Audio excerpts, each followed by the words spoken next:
Practicing Buddhism all day long. Think of Buddhism as a toolbox filled with tools with which you can get through each day more skillfully, more happily, and more peacefully. Let's start with the ring of the bell. Waking up. Here's where I struggle.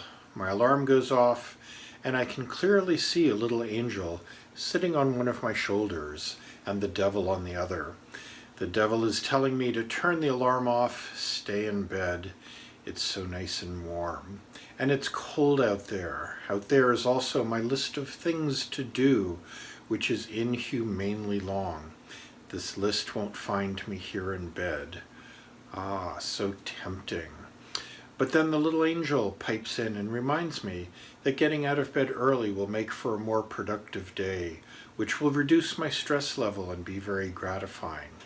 The angel reminds me that if I get out of bed early, I can exercise, which is becoming increasingly important to my health as the years go on.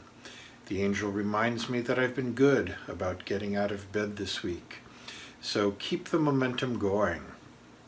Then the devil chimes in, and so on and so forth. The guilt of hesitating and the feelings of what I should do and why am I not doing it starts making me doubt my strength of character. I become convinced I am a weak person. Using the word should triggers memories of my teacher smacking me up top my head whenever I use the word should. And I say that figuratively, of course. That reminds me to dig out some tools from my toolbox. First, let's get rid of this should stuff and the associated guilt and feelings of self-doubt. I reach for two tools, karma and non-duality. With these tools, I'm reminded that instead of thinking in terms of right or wrong, I can just view all actions as neither right nor wrong. They just are. And my karmic tool reminds me that action A yields karma A, and action B yields karma B. Not good or bad, but the karma or consequence of any action upon which I'm taking action is just what I have to assume. It's just the cause and effect. This just removes the judgment from the equation.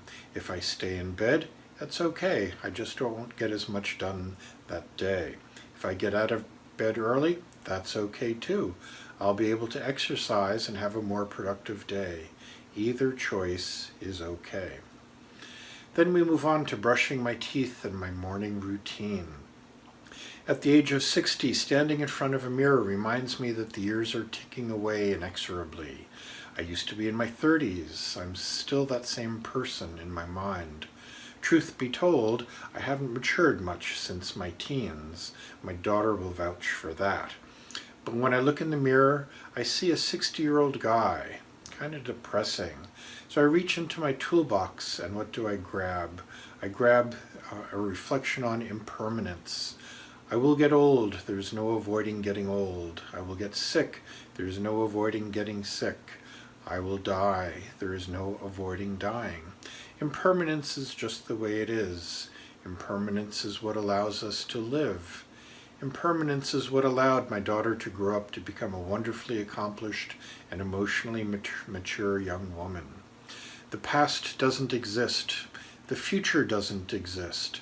The only thing that exists is right here, right now. I can be in the moment and enjoy life, or I can be in the past or the future and wallow or worry. The choice is mine. Either choice is okay, but I must accept the consequences of my actions. So do I wallow in the past or worry about the future and feel miserable? Or do I embrace that I have this moment in time, right here, right now, and feel great gratitude? It's my choice. Either choice is okay. I think I'll enjoy the moment. Then throughout the day, there's that common sinking feeling. All day long, whenever I let my guard down, thoughts try to take over. Thoughts of resentment, thoughts of regret, thoughts of worry, thoughts of craving. They all try to take over my mind at different times of the day. Which tool do I grab for this? I remember mindfulness. First, I observe that my thoughts are trying to drag me down, and then I watch them and see them for what they are. They're just thoughts. They're not real. They're not me. They're just thoughts. And in seeing them for what they are, they lose their power. That sinking feeling starts to lighten, which feels good, which makes that sinking feeling lighten that much more. It's a virtuous cycle.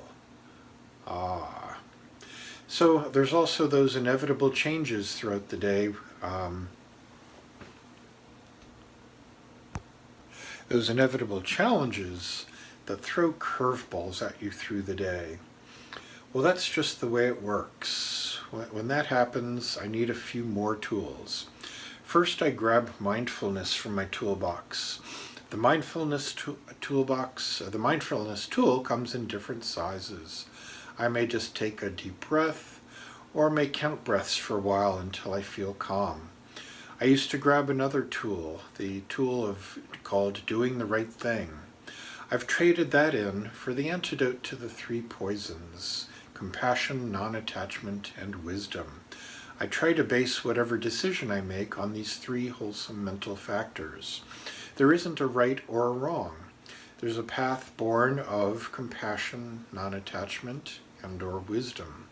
I try to follow that path. And if things work out, that's great. If things don't work out well, that's okay too. And then there's quiet time. I try to meditate daily for 30 minutes or so, and during these 30 minutes I practice mindfulness. Am I looking towards some miraculous enlightenment while sitting? Not in the least. I'm practicing mindfulness so that my mindfulness will kick in more throughout the day. I am perhaps truly mindful for only a handful of minutes throughout the course of any given day. I flatter myself to think otherwise, but I know that when my thoughts start dragging me down, that mindfulness can kick in and save me. This takes practice, hence quiet time for practicing meditation. Then we come to bedtime. Having abandoned thinking in terms of doing the right thing, having abandoned thinking in terms of should and shouldn't, and having abandoned dwelling in the past or worrying about the future, I will sleep well tonight.